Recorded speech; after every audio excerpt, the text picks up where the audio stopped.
Hier, le Fonds monétaire international a organisé sa réunion de printemps à Washington et a clairement montré que toute demande de repousser les échéances pour les paiements grecs sera rejetée. Je m'appelle Sam Meredith, bienvenue dans le revue de presse d'aujourd'hui. Christine Lagarde, le chef du FMI, a publiquement rejeté les espoirs que la Grèce aurait pu avoir un délai de paiement prévu pour le 12 mai.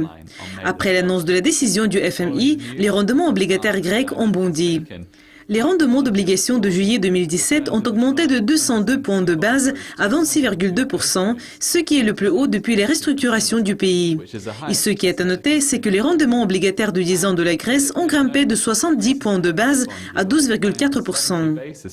En plus, les révélations de Mme Lagarde que la Grèce avait déjà tenté de repousser la date limite soulignent l'incertitude internationale sur la question si Athènes fera défaut sur sa dette de 747 millions d'euros due au FMI qu'elle doit payer dans un peu plus de 3 semaines.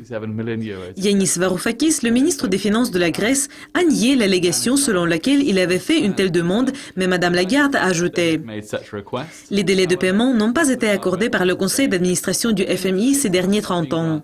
Nous avons pu exprimer et expliquer la politique du FMI en matière des délais de paiement et donner les précédents et leurs histoires à M. Varoufakis. » Selon les responsables qui ont reçu l'information des deux parties, on a persuadé Athènes de ne pas continuer avec les demandes de délais spécifiques.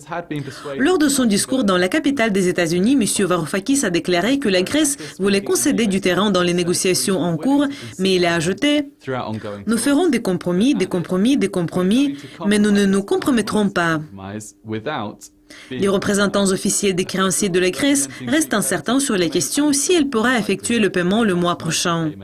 Et même si Athènes peut le faire, ils sont certains qu'en juin, quand beaucoup plus de paiements doivent être versés à la BCE, il n'est pas clair d'où viendra l'argent.